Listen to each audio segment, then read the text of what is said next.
एक इंस्पिरेशन है सभी बच्चों के लिए और इसने अगेन एक मिथ तोड़ा है कि ऑनलाइन से 171 रैंक आ सकती है। हाँ, और मैं करते रहा और फिर 2025 का नीट यूजी का अटेम्प्ट दिया और मेरा score 635 with all India rank 171 आया और इस बार होप से एम्स दिल्ली मिल जाएगा।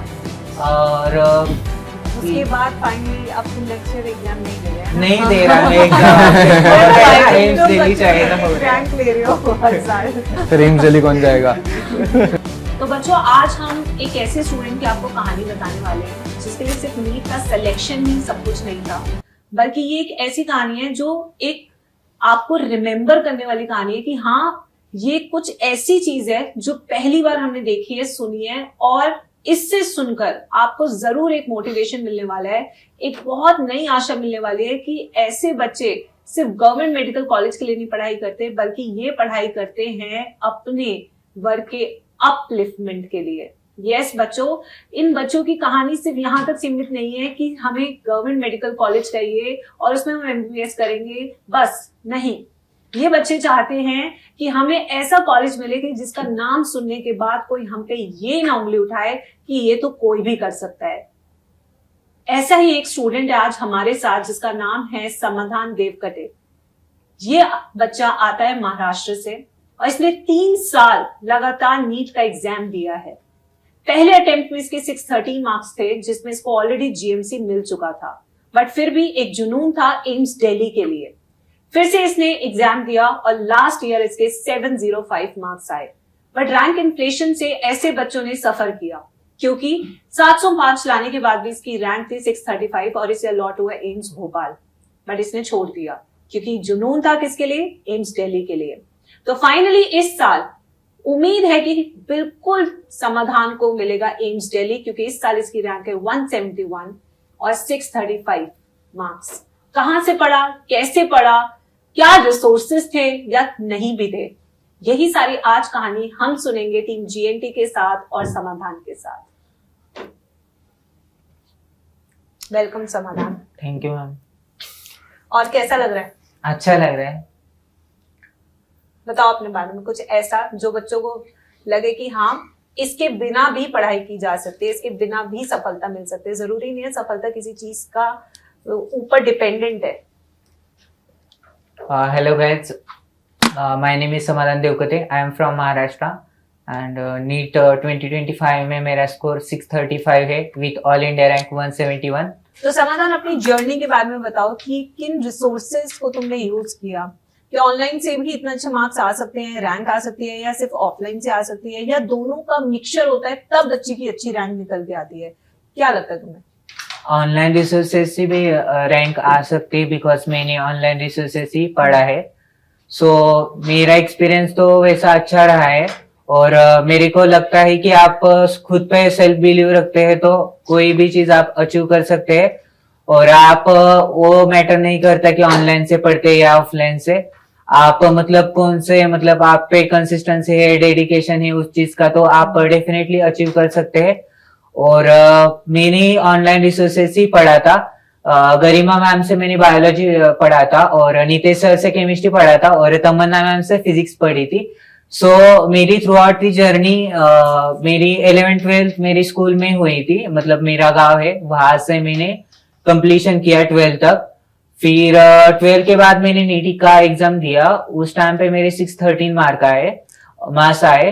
फिर मेरा ऐसा था कि मेरे को गवर्नमेंट कॉलेज मिल रहा था ठीक ठाक, बट मैं सेटिस्फेक्शन नहीं था उस लेवल पे कि मैं इससे अच्छा कर सकता था, ऐसा मुझे लग रहा था। 24 दिया मैंने नीट यूजी का अटेम्प्ट। उस टाइम पे मैंने एमबीबीएस के साथ पढ़ा था। फिर उस टाइम पे मेरा 705 स्कोर आया विथ ऑल इंडिया रैंक 643। उस टाइम पे मेरे को एम्स भोपाल मिल रहा था, बट मैंने ज्वाइन नहीं किया क्योंकि मेरे को एम्स दिल्ली चाहिए था, उस वजह से मैंने ज्वाइन नहीं किया। फिर वैसे ही जर्नी रही। फिर मैंने एक डिसाइड कर लिया था कि मेरे को एम्स दिल्ली ही जाना है, इस वजह से मैं गिव अप नहीं कर पा रहा था और खुद को एक मेरे को लगता है कि मैं खुद पे सेल्फ डाउट करने लगूंगा अगर मैं छोड़ दूंगा तो, इस वजह से मैंने छोड़ा नहीं हो। और मैं करते रहा और फिर 2025 का नीट यूजी का अटेम्प्ट दिया और मेरा score 635 with all India rank 171 आया और इस बार होप से एम्स दिल्ली मिल जाएगा और उसके बाद फाइनली अब तुम नेक्स्ट ईयर एग्जाम नहीं दे रहे हैं ना? नहीं दे रहा मैं एग्जाम एम्स दिल्ली जाएगा हो गया। रैंक ले रहे हो हर साल। अच्छा समाधान, तुम्हारे सब्जेक्ट वाइज मार्क्स कितने आए एक बार बता दो। सब्जेक्ट वाइज मेरे फिजिक्स में 150 है, केमिस्ट्री में 145 और बायो में 340 है। क्या बात है, बहुत ही बढ़िया, बहुत और मैं अभी मेरा सब्जेक्ट वाइज स्ट्रेटेजी थोड़ा गाइडेंस करना चाहूंगा क्योंकि इस प्लेटफॉर्म से जुड़े वो बहुत सारे स्टूडेंट है, सो उनको एक स्ट्रेटेजी रहनी चाहिए, पता होनी चाहिए कि कैसा पढ़ना है। और फिजिक्स से शुरू करते हैं, है ना? हाँ, नोट्स ले लेते हैं। फिजिक्स से कैसा है ना, आप फिजिक्स पढ़ना मतलब सबको एक फीलिंग सा लगता है स्टार्टिंग में, बट मेरा ऐसा नहीं था। मेरा मैथमेटिक्स स्ट्रांग था, इस वजह से मेरे को फिजिक्स पसंद थी स्टार्टिंग से। सो इस वजह से मैंने फिजिक्स ही मैं जब भी एग्जाम अटेम्प्ट करता था ना, मेरी स्ट्रेटेजी मतलब सीक्वेंस वाइज वैसी नहीं थी। पहले स्टूडेंट बायो लेते, फिर केमिस्ट्री, फिर फिजिक्स। मेरा पहला सब्जेक्ट फिजिक्स था, केमिस्ट्री देन बायोलॉजी, ऐसी स्ट्रेटेजी थी मेरी। फिर फिजिक्स कैसे अप्रोच कर सकते हैं, आप पढ़ सकते हैं, कैसे स्ट्रेटेजी बना सकते हैं। सो तमन्ना मैम से आप पढ़ सकते हैं। इफ मतलब मेरी थ्रू आउट दी जर्नी मेरे को बहुत हेल्प हुई, इसलिए मैं सजेस्ट कर रहा हूँ क्योंकि आप जिस भी टीचर से कंफर्टेबल है उस टीचर से पढ़ सकते हैं। बट इफ मेरी थ्रू आउट दी जर्नी, सबकी जर्नी अलग अलग रहती है, सबके टीचर्स अलग रहते हैं, किसी को किस टीचर का अंडरस्टैंडिंग ज्यादा होता है, कम होता है, वैसे रहता है। बट मेरी जर्नी में तमन्ना मैम ने बहुत हेल्प किया है, सो मैं डेफिनेटली सजेस्ट करूंगा। और ऑनलाइन रिसोर्सेज से क्या रहता है ना, मतलब स्टूडेंट क्या रहते हैं कि डिस्ट्रैक्शन के चांसेस बहुत रहते हैं और आप सोशल मीडिया यूज करते हो, इंस्टाग्राम यूज करते हो, व्हाट्सएप यूज करते हो। सो एक क्वेश्चन है मेरा कि मैंने भी वो सोर्सेस यूज किए थे, 15 to 13 मिनट तक आप यूज कर सकते हैं या फिर आप एक लिमिट लगा सकते हैं। बट आप मतलब उस टाइम को टैकल करके फिर पढ़ाई करना थोड़ा मुश्किल है। सो अभी 2 ईयर या 3 ईयर आप पढ़ रहे हैं, सो इस पे फोकस करना आपको इम्पोर्टेंट है क्योंकि आपका करियर इससे ही शुरू होने वाला है। बिल्कुल। सो फिजिक्स का कैसे मतलब फिजिक्स में क्या प्रॉब्लम है ना, बेसिकली आपको एक इंग्लिश नहीं आती, इन द सेंस आपको इंग्लिश आती है बट उस वे में फिजिक्स को जो मतलब एग्जांपल सॉल्व करने हैं तब क्वेश्चन आपको अंडरस्टैंडिंग करनी पड़ेगी, फिर आपको क्या पूछा है, क्या पुटअप करना है, कौन सा फॉर्मूला डालना है उसमें। सो ये चीजें पता होने के लिए आपको एक मतलब इंग्लिश अच्छे से आनी चाहिए और आप जब इंग्लिश को अच्छे से पढ़ सकते हैं तो डेफिनेटली मतलब आपको क्वेश्चन समझ में आता है, तभी आप अटेम्प्ट कर पाओगे ना, वैसा सिनेरियो है। सो फिजिक्स के लिए आप स्टार्टिंग से लेक्चर देखेंगे, फिर उसके शॉर्ट नोट्स बनाएंगे साथ साथ में लेक्चर के साथ। आप लेक्चर होने के बाद में शॉर्ट नोट्स बना के बैठना, ये गलती कभी भी मत करना। आप जब भी लेक्चर स्टार्ट हो रहा है तब से आप कंटिन्यूअसली पढ़ते रहना, मतलब नोट्स मेकिंग करते रहना। बिकॉज क्या होता है ना, आपको मतलब वो बैकलॉग पड़ा रहता है आपके बाद में आप स्ट्रेसफुल हो जाते हो और आपको तीनों सब्जेक्ट को अप्रोच करना थोड़ा डिफिकल्ट हो जाता है। और फिजिक्स के लिए तो डेफिनेटली ये गलती आप मतलब मत करना। फिर आप नोट्स बनाएंगे, फिर क्वेश्चन प्रैक्टिस, जो भी टॉपिक आपने मतलब पढ़ाया टीचर से उसका क्वेश्चन प्रैक्टिस करेंगे। जब भी आपको डाउट आता है तो डेफिनेटली आप टीचर से मतलब डाउट पूछ सकते हैं, आपको अवेलेबल रहेंगे। और मैम ने भी मेरी बहुत सारी हेल्प की है। और ऐसा भी नहीं है कि आप टीचर से ही पूछ सकते हैं, आपके ऑनलाइन सोर्सेस भी है, गूगल से भी पढ़ सकते हैं आप, और चैट जीपीटी जैसे सोर्सेस है वहां से भी पढ़ सकते हैं आप। और प्रॉपर ऑथेंटिक आपको नहीं लगता तो टीचर से एक बार कंफर्म करने में कोई हर्ज नहीं है। और फिजिक्स के लिए ऐसे मैंने अप्रोच किया था। अभी मैं फिजिक्स का लास्ट टाइम मैंने कैसा किया, नीट 2025 का हिस्ट्री का डिफिकल्ट पेपर माना जाता है फिजिक्स का। सो उस बारे में मैं बताना चाहूंगा। 2021 हाँ, 25 का अच्छा 25। 25 का पेपर्स। सो उस पेपर में क्या है ना, मतलब जिन्होंने भी काम रह के पेपर सॉल्व किया है उनको इजीली आप 25 to 30 क्वेश्चंस इजीली आप अटेम्प्ट कर सकते थे, सॉल्व कर सकते थे। बट स्टूडेंट ने वो मतलब पेपर देख के डर गए थे, सो उस वजह से वो मतलब अच्छा नहीं कर पाए। जो भी है उस एग्जाम हॉल में आपको 3 घंटे ही आपकी मेहनत को मतलब सक्सेस होंगे या नहीं और डिसाइड करने वाले हैं। But at the end NEET एक रैट रेस है, इससे भी मतलब Address क्यों है यार? टू बी ऑनेस्ट मतलब मेरे को ऐसा लगता है कि मतलब अगर आपने 100% दिया है तो आपको अदर सोर्सेस है ना, आप नीट में भी अदर्स बीएमएस जैसे ऑप्शन है, आप वो चूज कर सकते हैं। अगर आपको लगता है कि आपने 100% दिया तो उस एग्जाम को लेके बैठने में कोई मतलब मैं तो नहीं मानता कि अच्छा ही है। सो फिजिक्स में मैंने कैसे अप्रोच किया था, टोटल मैंने 3 टास्क का शेड्यूल था। फिर एक घंटा मतलब 15 मिनट में मेरा ऑलमोस्ट फिजिक्स हो गया था। 1 घंटा 15 मिनट में? 1 घंटा 15 मिनट में मैंने हो गया था। मैंने कैसा अटेम्प्ट किया, जो भी क्वेश्चंस मेरे को लगा कि इजी, मॉडरेट और टफ, 3 सेशन में मैंने डिवाइडेशन किया था। और जो भी क्वेश्चंस लॉन्ग थे मैंने राउंड अप करके छोड़े थे वो, और बाद में देखेंगे टाइम मिलता है तो, ऐसा करके मैंने अप्रोच किया था। फिर ऐसा करके मैंने स्टार्ट किया, मेरा 1 आवर और 15 मिनट तक कंप्लीट हो गया फिजिक्स। फिर आते हैं केमिस्ट्री। मैंने केमिस्ट्री स्टार्ट किया। केमिस्ट्री मेरा अप्रोक्स 45 मिनट में हो गया था, क्योंकि मेरे को ज्यादा अच्छा रहता है और मैंने रिवीजन भी उतनी की थी। मैंने 19-20 बार रिवीजन की थी। कैसे? हाँ, कैसे रिवीजन? मैंने शॉर्ट नोट्स पढ़े थे, और मैंने मतलब आप लेक्चर के ड्यूरिंग, ऐसा भी नहीं है कि आप फाइनल एग्जाम ड्यूरिंग सब पढ़ सकते हैं। सो आपको एक शॉर्ट नोट के फॉर्मेट में बना सकते हैं। आपको जो भी इम्पोर्टेंट है वो टॉपिक्स आप साइड में करके, और जो भी आपने बैकअप में सिली मिस्टेक की है वो आपके नोटबुक में नोट होना चाहिए। वो करके मतलब मैं जब भी मेरी स्ट्रेटेजी कैसी रहती, मॉक देने जाता था तब कैसा रहता था, ऑनलाइन देता था मैं बेसिकली। सो उस टाइम पे कैसा रहता था कि मेरा जो भी मैंने प्रीवियस गलती की है, सो मैं एक बार पढ़ लेता था कि मेरे को ऐसा नहीं करना, और मैं वो गलती अवॉइड करने की कोशिश करता था। मिस्टेक नोटबुक बनाई थी? मिस्टेक नोट बनाई थी मैंने, क्योंकि थ्रू आउट दी जर्नी वही बहुत हेल्पफुल रहता है। और आपको खुद को डेवलप या इम्प्रूव करना है तो वो चीज बहुत ही इम्पोर्टेंट है। सो ऐसा कर सकते हैं।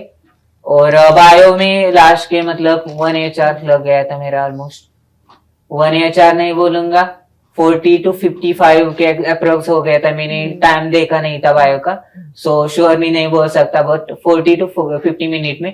और लास्ट के 10 मिनट में जो भी फिजिक्स के क्वेश्चंस थे वो मैंने करना शुरू कर दिए थे।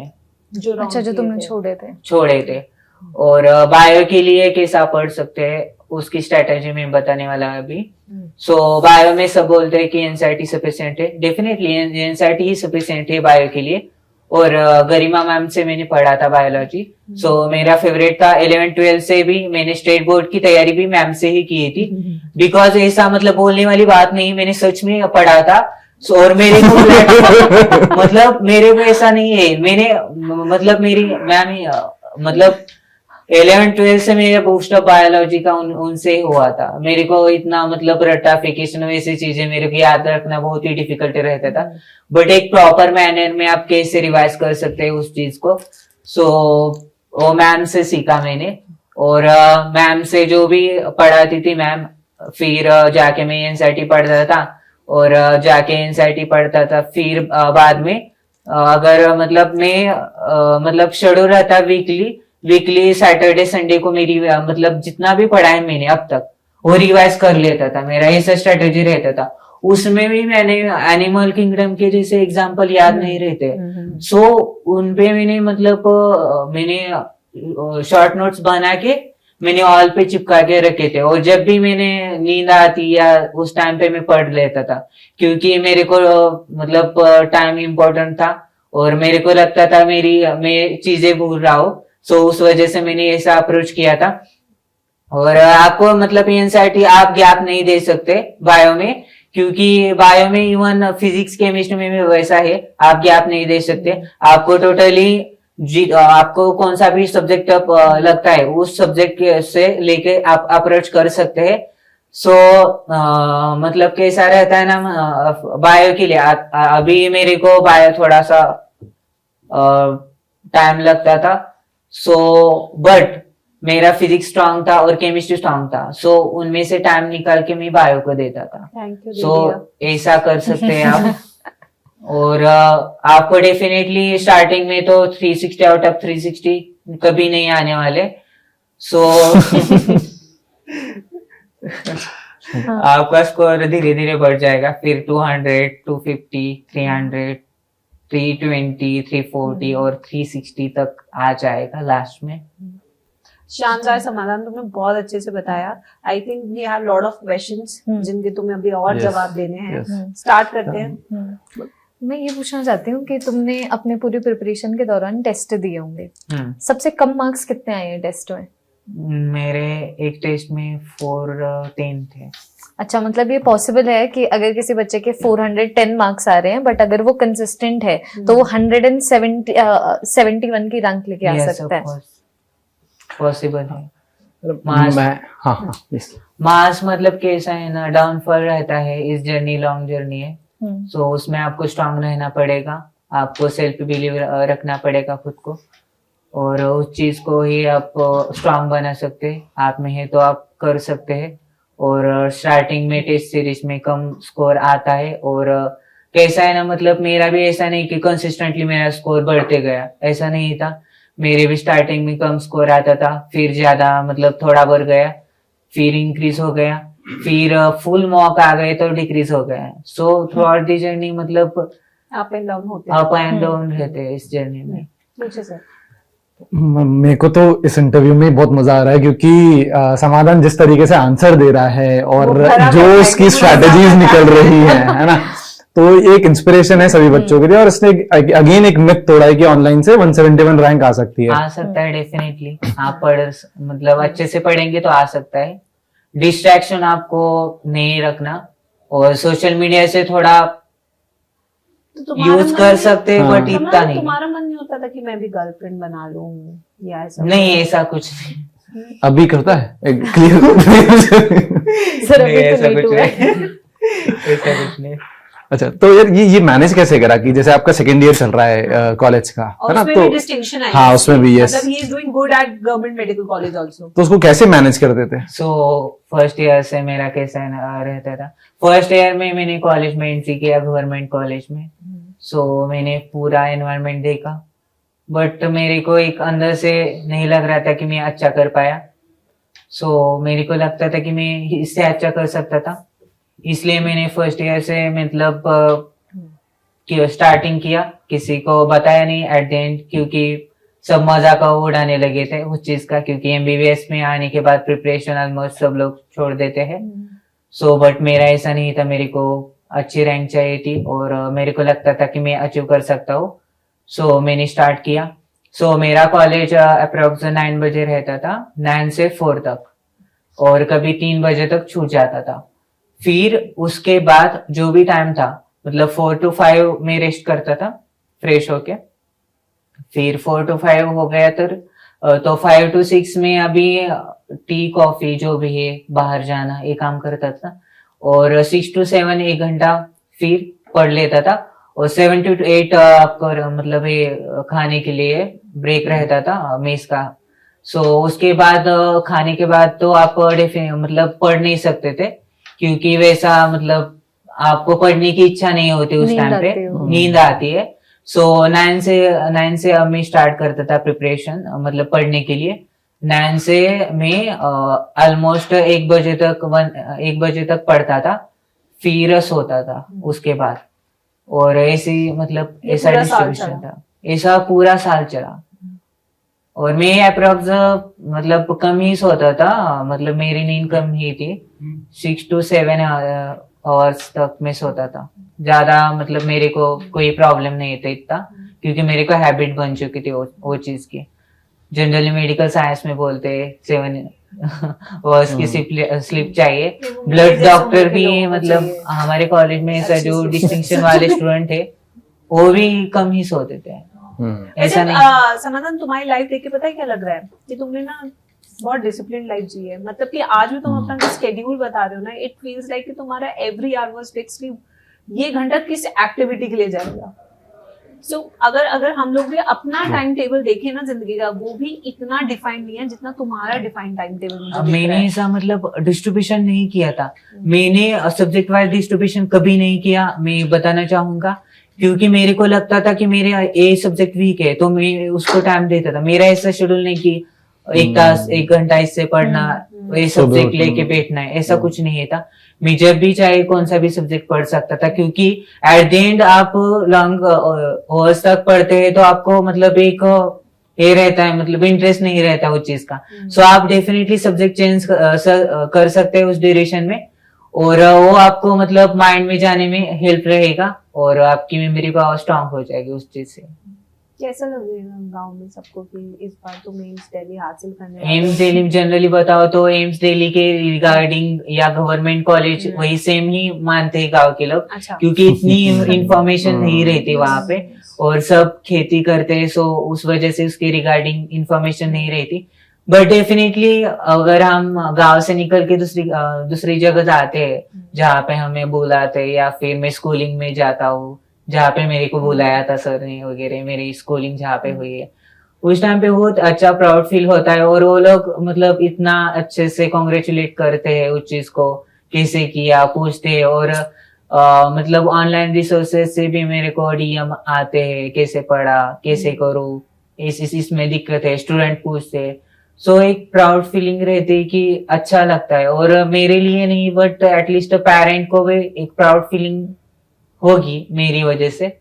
सो ये चीज मेरे को, क्योंकि पेरेंट्स तो मेरे पढ़े लिखे नहीं है, बट उन्होंने जितना हो सके मेरे को, जब भी मैं टेस्ट में कम स्कोर करता था या फिर एमबीबीएस के साथ कर रहा था, सो ऐसे भी दिन गए हैं कि मैं पूरा मतलब टूट गया, ऐसा भी होता था मेरे साथ, बिकॉज इतना मैनेज करना मेरे लिए बहुत डिफिकल्ट था।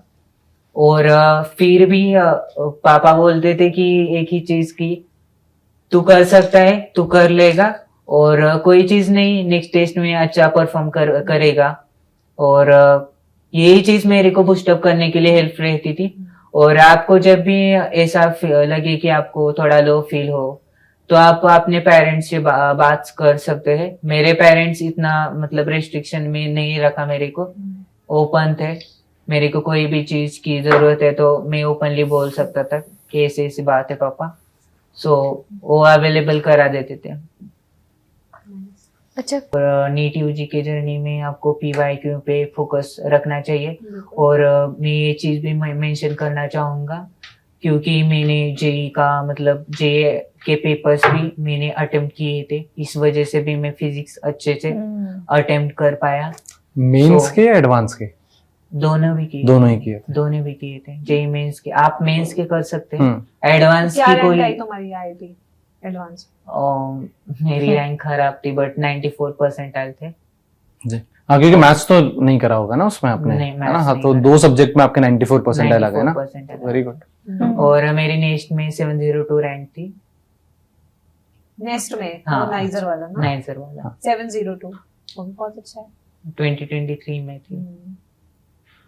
फिर उस टाइम पे ऐसा हो गया था कि उनका रिजल्ट पहला पब्लिश हो गया था, सो मैं बोल रहा था कि पापा को नहीं जाओ क्या इसमें फिर एम्स दिल्ली कौन जाएगा? फिर पापा बोले तू जा सकता है, मतलब मेरे को रिस्ट्रिक्ट नहीं किया। बट कुछ दिनों से मतलब मेरे को लगा 4-5 दिन हो गए, फिर नहीं ये अपने लिए सिर्फ नहीं मैं नहीं कर सकता इसमें अच्छे से, मेरा 100% नहीं दे पाऊंगा इस वजह से। और पापा का सपना भी था मैं डॉक्टर बन जाऊं, सो अभी पूरा होने वाला है। अच्छा लग रहा है, बहुत अच्छा पूरा हो चुका है। हाँ। अब तुम अपग्रेड कर रहे हो अपने आप को, हम्म। ये अपग्रेड कर रहा है। तो पहले डॉक्टर हो गए आप अपनी पूरी फैमिली के? हम पूरे फैमिली में पहला डॉक्टर होंगे। हमारे मतलब गांव में जो है अभी BMS वाला एक है डॉक्टर, फिर बाद में मैं ही हूँ। अच्छा, क्या बात है। Very nice. तो ये एक पॉइंट बहुत इंपॉर्टेंट है, क्योंकि फलक का भी इंटरव्यू ले रहे थे हम, तो उसने भी ये बोला था कि उसने जेई मेंस के सवाल तो एटलीस्ट उसने सारे करे थे, ताकि उसको फिर केमिस्ट्री वहां पे इजी लगी थी जब नीट के पेपर में। तो जेई के क्वेश्चन आपको करने चाहिए एटलीस्ट, हाँ एटलीस्ट मेंस लेवल तक के तो आप लोग करिए ही केमिस्ट्री और फिजिक्स में, है ना, वो आप लोगों को बहुत हेल्प देगा नीट के एग्जाम में। यस। और कोई चीज जो आप शेयर करना चाहते हैं? 500 किलोमीटर ट्रैवल करके आए थे आप उस दिन मिलने के लिए, क्या लगा कि मैं मैम को मेल करूं और मैं मैम से मिलने जाऊं? क्योंकि मैंने पढ़ा था आपसे और मेरे को एक मतलब मिलने की इच्छा थी, क्योंकि हर स्टूडेंट का एक ड्रीम रहता है कि जिस भी फैकल्टी से पढ़ा है उनको मिलना मतलब एक सपने जैसा लगता है, रहता है। और मेरा आज कंप्लीट हो गया, अच्छा लग रहा है बहुत आप सबसे मिलके। सो मैंने जिस फैकल्टी से पढ़ा फाइनली उनसे मिल रहा हूँ, सो अच्छा लग रहा है। तो बच्चों ये हमारे समाधान की कहानी, जहाँ पे हमने ये देखा कि अगर जुनून बहुत बड़ा है तो कोई भी चीज हासिल हो सकती है। समय जरूर लगता है, ऐसा नहीं है कि इसे समय नहीं लगा। एम्स दिल्ली तक पहुंचने के लिए शायद इसने भी अपने 2.5 साल बहुत मेहनत की है अपने लाइफ की। मैम एक चीज बताना हाँ, चाहूंगा, क्योंकि मेरे भी कॉलेज में गवर्नमेंट कॉलेज था, सो उस टाइम पे भी मैंने एक चीज सीखी कि अटेम्प्ट मैटर नहीं करते आपके, जितने भी हो, और कोई पूछने वाला है भी नहीं। सो ऐसा ड्रेस लेने वाली बात नहीं है, बट जितना जल्दी हो सके आप सेटल हो जाओ, उस वजह से आप अच्छे से पढ़ोगे तो हो जाएगा। इतना भी डिफिकल्ट नहीं है और इतना भी इजी नहीं है। सो इफ चाहो तो आप कर सकते हैं। बिल्कुल, क्या बात। तो बहुत ही अच्छी चीज बोली समाधान ने। सो आपको बेटा अपने कहते हैं ना अच्छे से मेहनत करते चलना है। हर दिन एक डिफाइंड वे में टाइम टेबल बहुत जरूरी है। 2 चीजें जो यहाँ पे सबसे इंपॉर्टेंट निकल के आई, फर्स्टली एक time table, fix time table, जो ऐसा नहीं कि हर दिन बदल रहा है, ये फिक्स होना चाहिए, बिकॉज कंसिस्टेंसी ही एक सबसे बड़ी की है नीट एग्जामिनेशन की। दूसरी चीज जो बहुत बेसिक थी, अगर आप लोग की इंग्लिश या लैंग्वेज में पकड़ नहीं है, जो अभी समाधान ने मैं बताई, तो आप क्वेश्चंस नहीं समझते हैं, और अगर आप क्वेश्चंस को गलत इंटरप्रेट करते हैं तो eventually you and up answering a wrong question. तो ये बहुत बेसिक बात है, बट आई थिंक ये काफी इंपॉर्टेंट बात है, क्योंकि जब बायो के क्वेश्चंस मैं बच्चों को सॉल्व कराती हूँ तो अक्सर मैं ये देखती हूँ कि उन्हें क्वेश्चन समझ ही नहीं आया है। तो हमें यहाँ पे समझना, अपने क्वेश्चन को अंडरस्टैंड करने की भी एबिलिटी को जगाना है। चीज बहुत छोटी है बट बहुत काम की राय है जो अभी एडवाइस हमें समाधान ने दी है। तो बच्चों ये सारी चीजें हैं, हर बच्चे की जर्नी अलग होती है, बट समाधान की जर्नी सिर्फ जर्नी नहीं है, I think it's a walk to remember कि किस तरीके से आप आगे बढ़ सकते हैं। तो ये था टीम GNT के साथ समाधान 171 रैंक एम्स दिल्ली, ठीक है, फिंगर क्रॉस्ड। तो ऐसे बच्चे आप लोग भी प्रिपेयर करते रहे। अगर आपके कोई डाउट्स है, do leave it in the comment section and do not forget to subscribe our channel.